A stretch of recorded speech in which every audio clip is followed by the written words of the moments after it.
Hi guys, good afternoon. Neil, your host of Going Solo with the WGSN. Hope you're well and having a great day.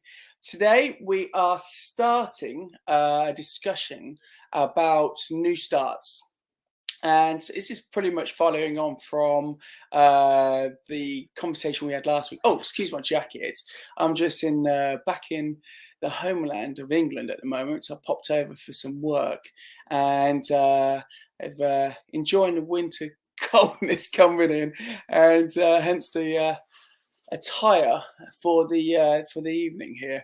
It's currently midnight, and I'm just doing this show and catching up with some good friends here. So yeah, all the way across the pond. So anyway, let's crack on. So today, as I say, new starts, and the reason why I bring this up, I was having a conversation with a good friend last week on a call about work and his progression through I guess, adult life, as we all do for our time. And he was looking to for his way. He's looking for a new change in career and seeing where it can take him. And one of the struggles that he's facing, and in return got me thinking about other things personally, is that if we were to start again, where how would we do things in the sense where, so if we were to quit our job today, what would be our next port of call? Where would we be going? Would we be fulfilling those fantasies when we were a 13 14-year-old child, or coming into a teenagehood even, and living those dreams as a professional football player, or tennis player, or an artist, or to be the next biggest selling book artist in the world? I don't know, J.K. Rowling, for example. So where would it take us? So I asked him, and he didn't really have a clue, in all honesty. So, and I started asking myself, like, what would I do? You know, I touched upon it last week. I wanted to play football for my entire teenagehood, or as far as I can remember, and I failed miserably at it. Evidently, I didn't look back. I look back and on it, and clearly see that I did not put enough passion and heart into it. But that said, moving on swiftly to 20 years or so. Sorry about this light. I'm not too sure why it keeps popping in and out of light and darkness. So I'll address that shortly at halftime. But what would I do differently? And going from what I touched upon last weekend, like I say, being wanting to play football when I was younger, doing all those aspirational skills and talents that I thought I had, but didn't materialize, and then going to being an electrician when I was older. What would I want to do then for the rest of the career? Would I be doing that full time, or is it something I'm going literally, it's going to be a halfway breaking point for myself as I come into my 30s and 40s? And that's because I certainly knew that I didn't want to carry on to my 60s, royal 60s. So I was talking to him, and Matt was like, it's a good question. I don't really know what I want to be doing. And then I got pondering. Obviously, my life took a different direction by moving to America and starting a new company called Whimzy. And on the back of that, Matt come to the conclusion that he had no idea. He's a fantastic guy, and he deports people here in England for a living. He pretty much works for the governmental services here, and asks people to kindly leave the country and escorts them back to their foreign or homelands, if you wish. And as a result, he's travelled the world many times over and seen hundreds of countries as a result. So he's been fortunate to travel the world. So that's a bonus for him, because he's got a lot of stamps in his passport. But for me personally, I started thinking about where's this going to take me when I move to America? What's going to be my new starting point? And for me, the next one was going to be starting a new app. Now, I have no idea what apps do, other than I use them daily. Oh, we all do, whether it be from Facebook to Instagram, to Twitter, would it be for a banking app, whether it would be for a dating app, whether it would be for a weather app, all the good stuff and the basic stuff. I didn't have a clue. But that said, I wanted to start something that hadn't been done just yet. And that will give you real-time content information of whatever city you go to, whether it be London, whether it be New York, whether it be Sydney in Australia, whether it be Tokyo, whatever city you go to, you'll be able to find out real live time information of what events are going on around you right now.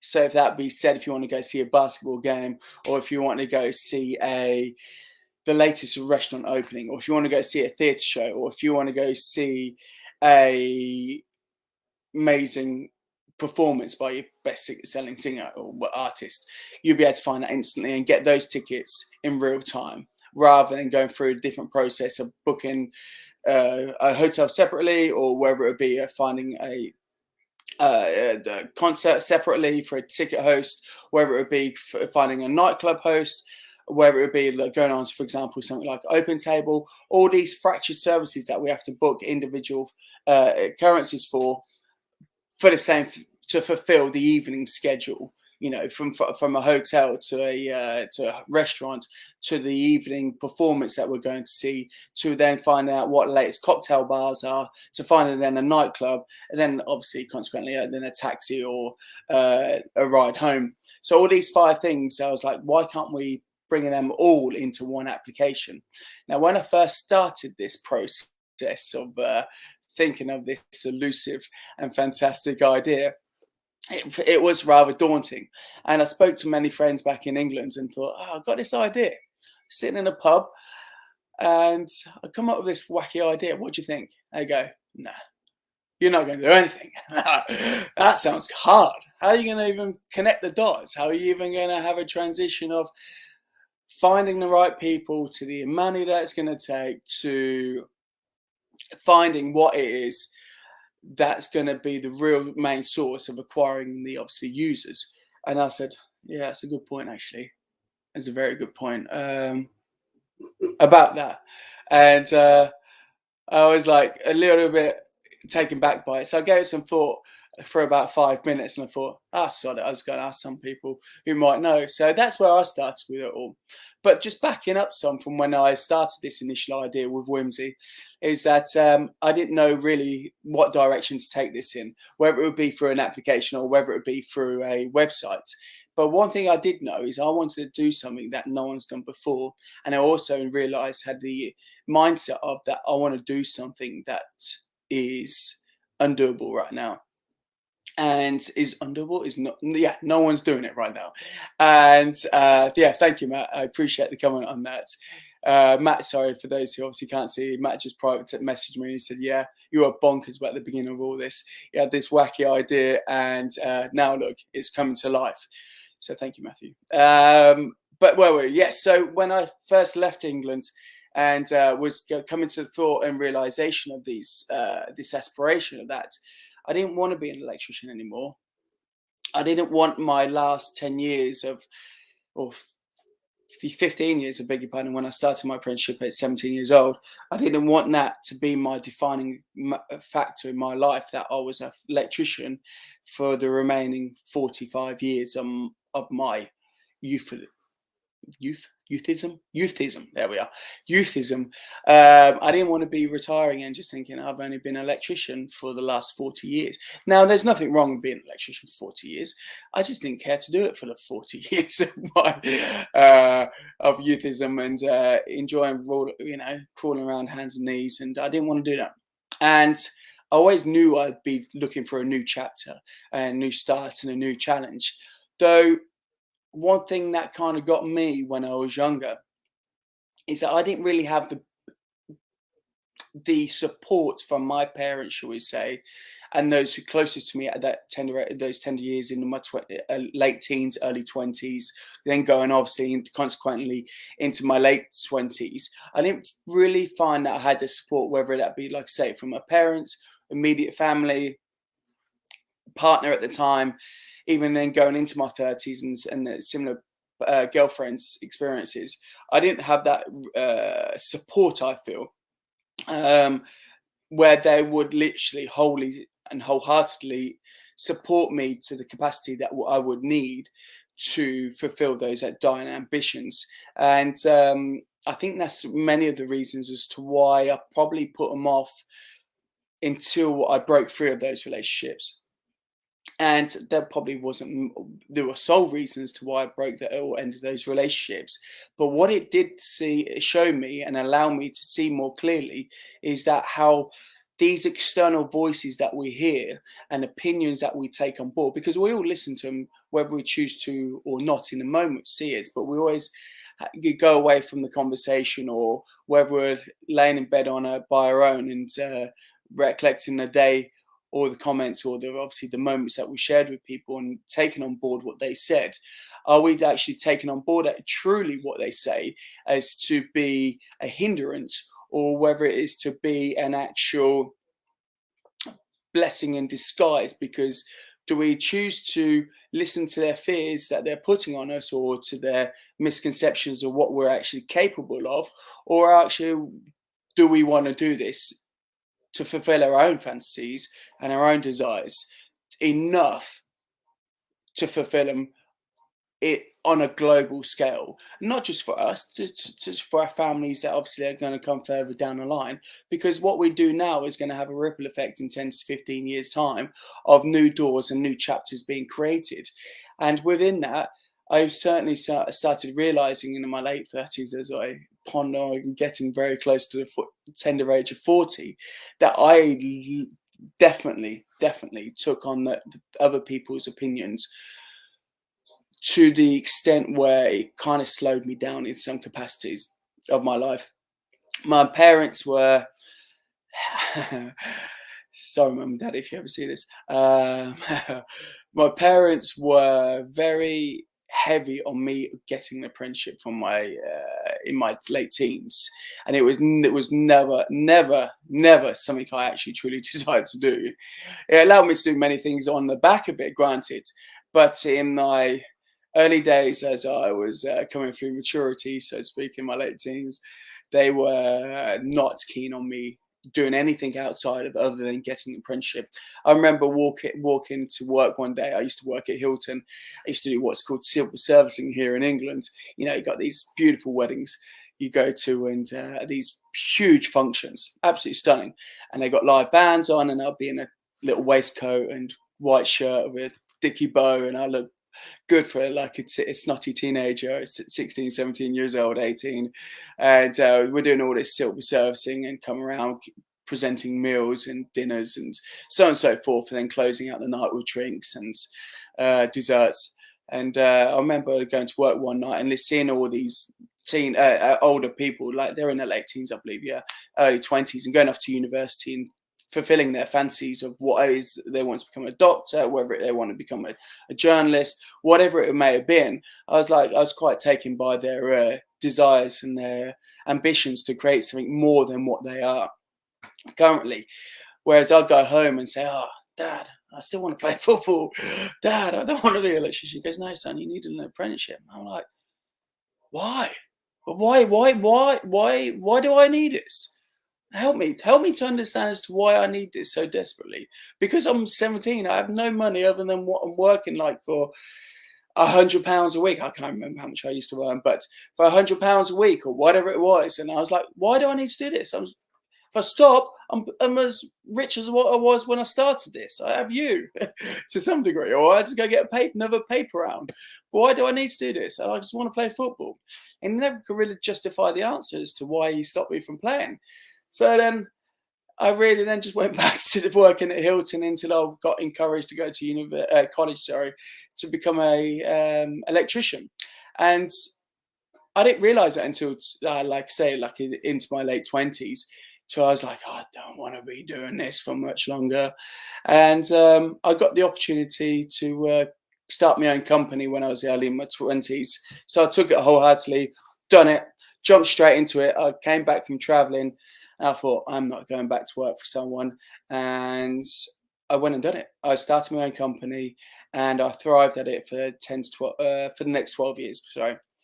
I was 23, I had a mortgage, had a car payments, and I had bills. And I took the plunge to leave the company that I was working for to search for greener pastures.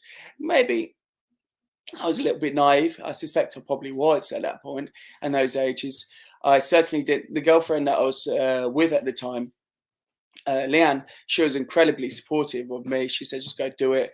We'll find a way to get it through.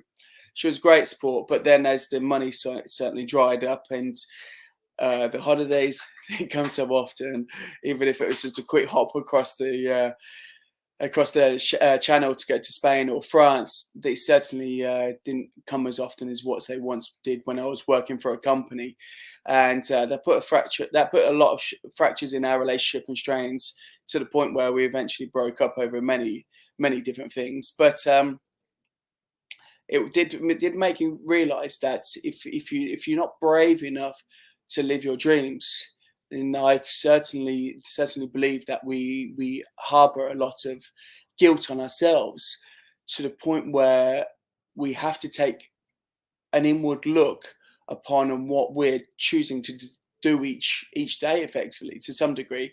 To break it down to a micro scale, we can look at it on, obviously, clearly from a bigger scale, over the course of 6, 12, 18, 2 years. Certainly to the point where we're, taking recollection of ourselves, taking notes of what we're doing each day, to append ourselves to aid our process of living our lives to the truest and fullest means we can do. And I'm not saying we all have to lead the same path. Like, for example, I started as an electrician. My dad, for example, is a tool maker. He's a CNC millist. He makes engine parts for the McLaren and a lot of Formula One manufacturers of engines. He certainly doesn't desire to go to work every day. He's thankfully retired now. But certainly when he did that for the best part of 40 years, he didn't enjoy it. I said, so what would you have done instead, Dad? He said, I just wish I played football. And yet that conversation I didn't have until I was in my early 30s. And so I said to him, well, if you have those desires at the tender ages, I think he was about 57, 58 at that point. I was like, why did you encourage me to go do what you don't want to be doing now? I.e. getting an apprenticeship, I'm referring to, not becoming a CNC millist. But the mindset of putting your children through the same process as what you wish you didn't do, or had the opportunity, would choose to do again, was bonkers to me. I was like, why did you encourage me to do it then? And sadly, my dad doesn't really get down nitty gritty with these, how he feels, and he doesn't, reflect on some of these decisions that he's done and chosen in the past. That said, I don't hold anything against him for that, but it did kind of set myself and my brother up on along the lines of something that he went through, like, say, for those 40 years, that he certainly wish he didn't want to do again. So, but that said, moving on, and we're going to touch more about this more in detail after the break, but about my decisions of moving to America and choosing to take a long shot at becoming an entrepreneur, so to speak. I dislike that word, entrepreneur. I think it's heavily overused, to the point where everyone could be an entrepreneur now. But what does it actually mean? Whereas me, I like to think of it as I'm a founder of a company who's taking a big risk on putting everything on a idea and a principle of creating something that is greater than our initial imaginations can take us. We need the fuel, we need the wood, and we need the oxygen to create a fire. But how quickly can that fire get, and how big can that fire get? For a terrible analogy, granted, but not to use a bushfire in Australia, for example. There are prime examples. Just how big can we light our own lives up to be something that is bigger than what we can possibly ever imagine? And that's where I'm at right now. That's why I'm taking the chance, and that's why I'm taking the chance on myself and betting myself on black or red. Probably red. I'm betting myself on red. Yes, I like red more than black. I'm betting red that I can do something. Oh, that's my laptop. Sorry.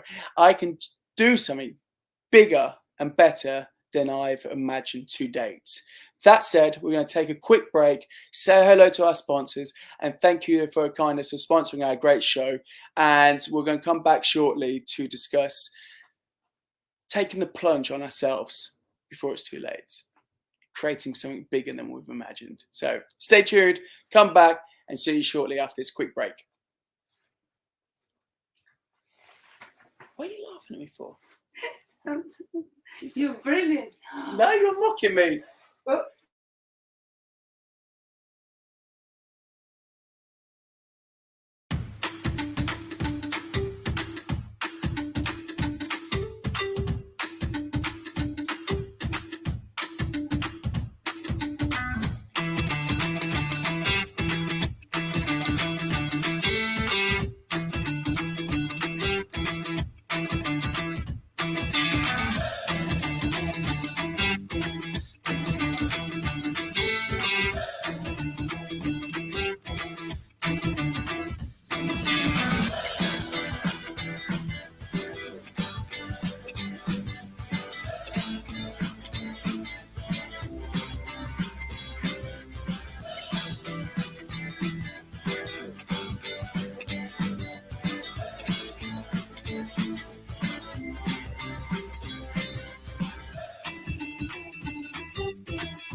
Welcome back, and thank you for taking note of our great sponsors on this channel. We thank you for it. Sorted the lighting issues out, as you can see, full brightness ahead, and we have another 20 minutes or so to discuss new starts and taking new challenges and taking note of who we are and what we want to be doing for the next chapter for our lives. So that said, as I say, my new start, moving to America, the land of the free and all that great stuff. And yeah, I enjoy it. I've enjoyed it. It's been a great process. A few years in now, a few years weathered to starting a startup in Vegas, Las Vegas, for those concerned, sorry. As I say, just touch on my company in Las Vegas. It's a company that allows you, and it's an application and website and a concierge service, full-blown service that allows people, tourists, locals, anyone who comes to Vegas. You know, Vegas has a great history of the best part of 45 million people through its doors, through its airports, through its roads, through the casino doors, through the restaurants, nightclubs, you name it, theatre shows, the whole bang. 50, sorry, not 50, that's last year. No, that's 2019, not last, definitely not last year. 45 million people, honestly, like for a city that only housed 2 million people, 45 million people visit it. That's phenomenal. Anyway, sorry, that was me going off. Yeah, 45 million people. It blows my mind. Like, it's staggering, right? Considering how small it is, it's only a 2-mile strip. Honestly, downtown is smaller than the town I'm from in England, honestly. But anyway, and Northampton, by the way, certainly doesn't have 45 million people coming through its doors. Certainly only has about 200,000, but you get the point. So that being said, my company, Whimzy, you can find us online, everything, but it's not about me and my company. It's more of a case of what we can do in new starts and pushing ourselves through those fear factors and taking the plunge on ourselves and betting on red or black, me red, and taking a plunge and believing ourselves in what we can potentially, get from it all, and what's our risk reward for it all. And the risk for me is the reward, taking the plunge and finding more about myself and risking everything that I have. And I literally mean risking it all. I've spent and sunk a lot of money into this, and a lot of people have wrote me off and questioned whether I have the balls, the minerals, the actual capacity to deliver this company. And you know what? The only thing I'd say is, well, what are you doing? You know, with all due respect, if you're criticizing me and critiquing me, or saying that it's not going to work because A, Y, and Z, I'll listen, certainly, but I won't. I won't. It won't hinder me on what I'm choosing to do and what the capacity I'm looking to do it in. I'm looking to learn and grow and to create something that your imagination is not in akin to mine. We're not here yet. We're all almost like running parallel. I'm dragging one, or potentially that time. Certainly, people have maybe dragged me along, for which I appreciate, because that's what I'm paying you for. I'm bringing you on board because you know a certain level of skill set that I don't, and that's why I'm paying you the premium price that you're charging me, is because you know more, and that's why you're highly skilled in that subject. So I need your expertise. But that said, we won't get into like I said, the nitty gritty and the micros detail of running a startup just yet, because I don't think it's for this conversation it's necessarily there. But more of a case of it's more, how do we internalize taking a risk on something, and how do we process that to enable us to get out of our normality of having a 9 to 5 job, whether it be you working two jobs, so at daytime and nighttime. I used to do that too. I used to work 2 or 3 jobs a week to allow me to get to a position where I could take the plunge to go do an apprenticeship, to go do to work for a full-time electrical company back when I was starting out, and then go do a night job or a weekend job just to obviously have extra spending money for these little holidays we used to go to Europe, or whether it would be taking the plunge to move to a different country like I did. I went back to my country of birth, which was Australia. I took the plunge. I went traveling there quickly. A quick story. I know I like telling stories. But in my early 20s, I went traveling to Australia. Beautiful. If you've never been, go do it. Stunning country. Just I don't recommend doing it this year or in the next 6 months, because Australia is still closed. So don't bother. But when the world opens to normality, go. I was born in Melbourne. Stunning country, stunning city, beautiful. And I traveled there for a good few months, all down the entire east coast, and come back. And I thought, with the partner I was with, I said, let's go move to Australia. I loved it. She enjoyed it. And I said, let's go back. I didn't know anyone there apart from my auntie and uncle. And we moved there, and it went tits up. It went bad. It was bad. And came back. And everyone was like, "Oh, I told you it won't work. I told you this and that." And I was like, "I've got the scars for it. You didn't tell me anything that you didn't do. Like all you're doing is telling me your fears. Like, why don't you go do your stuff? Why don't you go get the scars from doing and being someone that you don't think you can be, or having the stories to tell, and more importantly." And so that was Australia. Come back, starting a company, done that bit, and then come to America now and starting another company. I've got scars from that. I've lost a lot of money taking a gamble on myself, and I'd say that's the biggest investment I could ever give to myself, because ultimately I'm never going to spend any more money on something more worthwhile than myself. And it can be scary and it can be daunting. And it certainly was for me when I started down this route and this pathway for myself. But one thing I have internalized, oh, sorry, there's a bird. I'll just quickly show you here that keeps saying hello. Part of the show, ladies and gentlemen. Anyway, yes, so still talking away to us. But that's the biggest gamble, and that's the biggest reward I can possibly get from myself.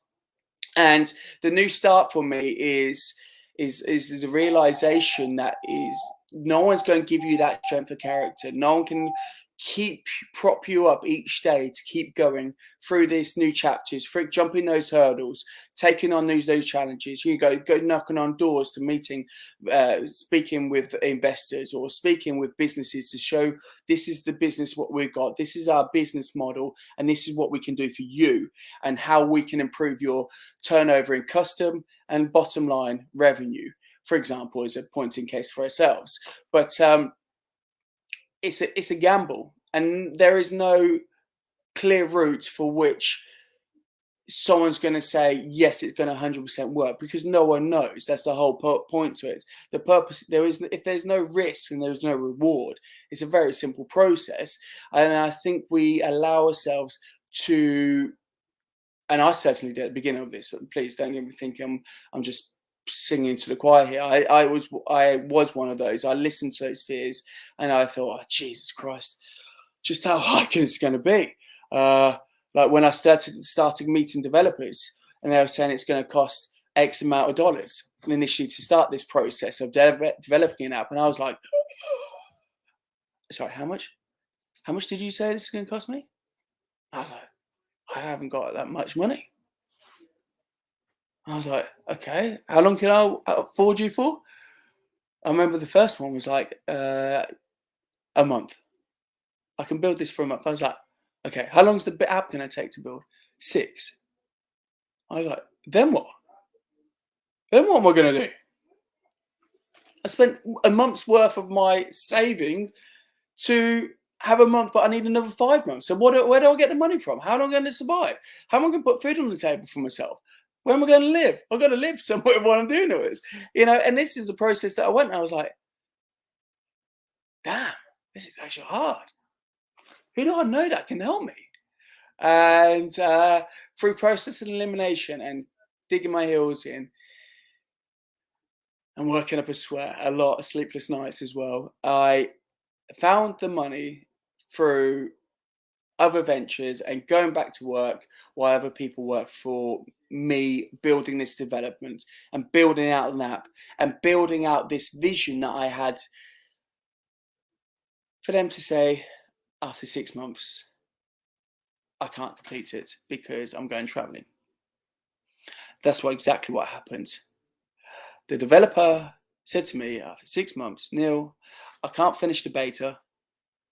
I'm going traveling. Bye-bye. Here's the code. Best of luck. Shit. I was like, oh, you remember that too, Ben? Yeah, it was a painful process. Thanks, man.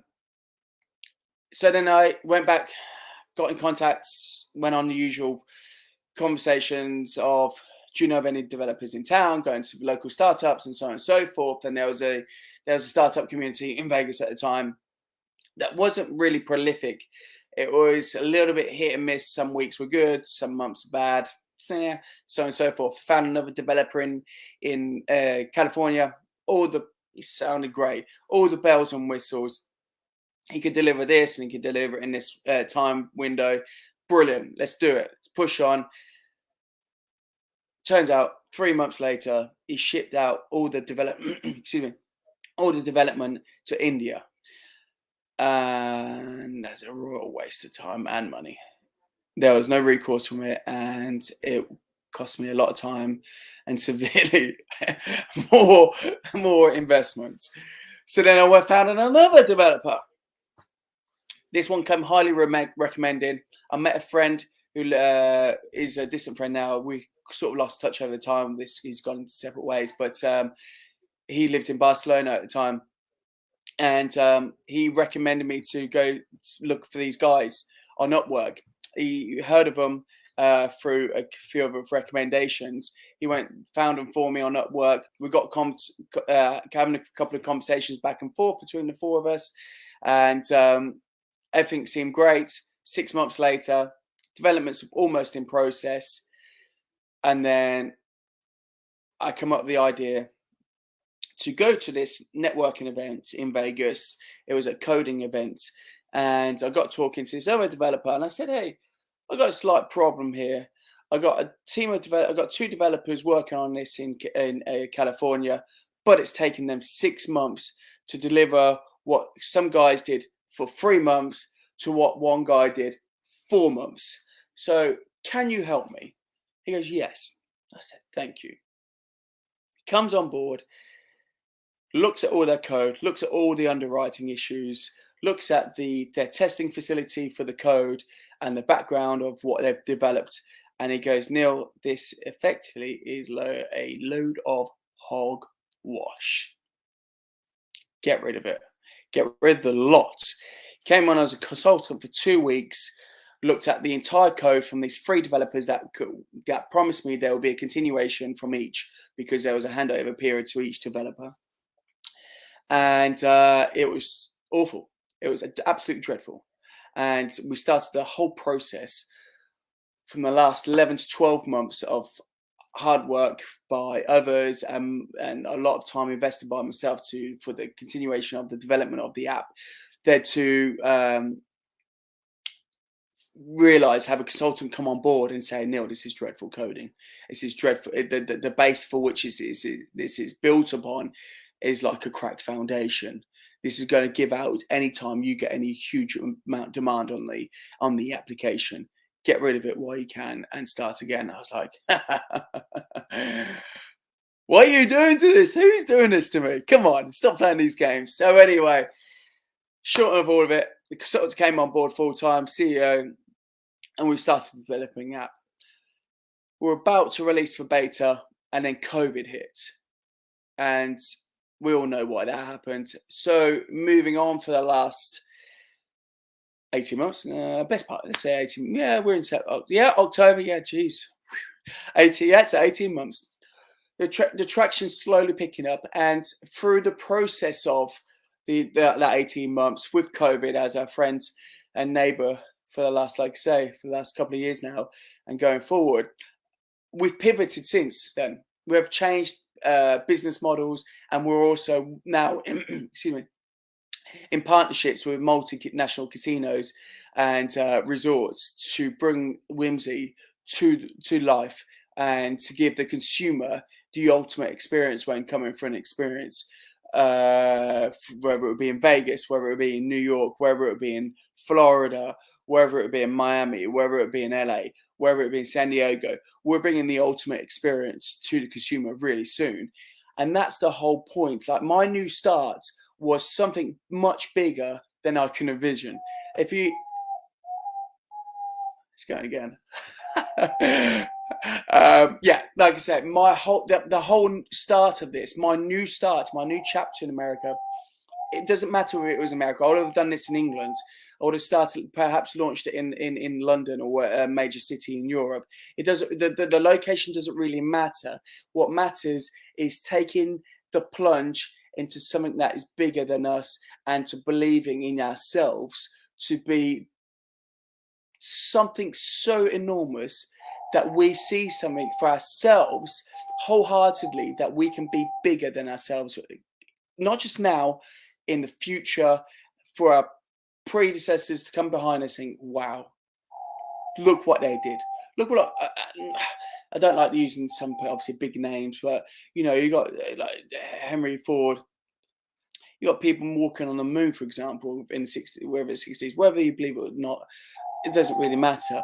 But you got people doing things in the world today that people deemed cannot be done yesterday. You got Cristiano Ronaldo, for example, breaking record after breaking records and saying he's still not one of the greatest footballers ever to give us in the sport. You got Lionel Messi, you know, you got LeBron James, you got Michael Jordan, you got Roger Banks breaking the 4-minute mile. People said for years it could not be done. And what happens when he breaks it?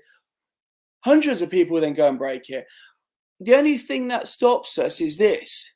And I'm still to master my mind. I'm still to master many things in my life. But one thing I do and I wholeheartedly believe in is that if I apply myself, as much as I'm sure if you truly believed if you apply to yourselves in the same capacity or any capacity that will allow you to break free of this mold that people seem to create for us, whether it be socially or whether it be our immediate family around us or whether it be our mind. We all have us this innate ability to believe in something greater than we are right now. Unless you're Jeff Bezos. Well, to be fair, no, that's unfair to Jeff Bezos. He's created SpaceX. He's created Amazon. He's a philanthropist. I can't say that word. Philanthropist. Nope, cannot say that word. But you know what I mean. He gives billions away to charities. Bill Gates. People say this cannot be done, and yet the people still go out and do it and prove it can be done. And this is my challenge to you. And it's my challenge to myself as I sit here in front of you. We can change things and we can start every day. Sorry, slamming my keyboard because I'm passionate about this. I truly believe if we give ourselves the opportunity to start new each and every single day to do something better than yesterday, we can do it. It's better for the people that we surround ourselves. It's better for the people that are closest to us, the nearest and dearest, the ones that we truly love. When we're laying on our deathbed, when we're in our 60s and we're in 70s and our body is giving up on us because we've used it, we've exhausted it to the point where we look back on the last 20, 10, 30, 40 years, however old you are, and you go, I've done everything I can possibly do in this lifetime. What more could you have asked for in life? Because I can assure you of this, as I sit here in front of you, as I saw old people walking around today, we've got old age coming to us. And it's a question to what we ask ourselves each day is, what do we want to do before we get there?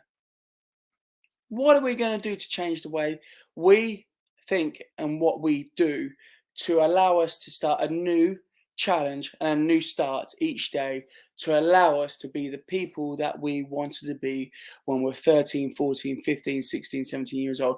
Those dreams may change because obviously we all change with time and things come up in life. But I can assure you, we don't grow old and look back and wished that we stuck shelves in a supermarket, or we wished that we had a beautiful career cleaning the streets. I truly believe that if we lived to our truest potentials and that we trusted ourselves and our gut instincts more profoundly and more passionately, and we shared this with you and we shared this with all of our closest people around us, we'll be a lot richer for it. And with that being said, money doesn't really bring happiness. And that's a horrible cliche. I really hate saying that term. Even my grandparents used to say it to me when I was younger. But they didn't used to tell me that you need a little nest egg to save away just in case you get an expensive electricity bill. That's what my granddad used to always say. But anyway, enough about my nan and granddad. But people, my good friends, yes, thank you, Matthew, and thank you, Ben, for those comments. But I love you dearly. But please, new starts. If you've got any new challenges, hit us up. Let me know, and I'll definitely reach out to you, and so we can share the challenges that lay ahead. We've taken the challenge of those new burning desires that we all have deep inside us, so where we can thrive each day and go after life like we're running out of time, because we literally are. So that being said, my good friends and good people, and for those who've kindly messaged, thank you, and thank you for watching today's show. Stay tuned for more coming from WGSN today, because there's a great hosts coming up and there's a great list of shows to stay tuned for. So thank you again. I'll see you in 2 weeks' time, and guys, have a great day. It's great to see you. Bye-bye.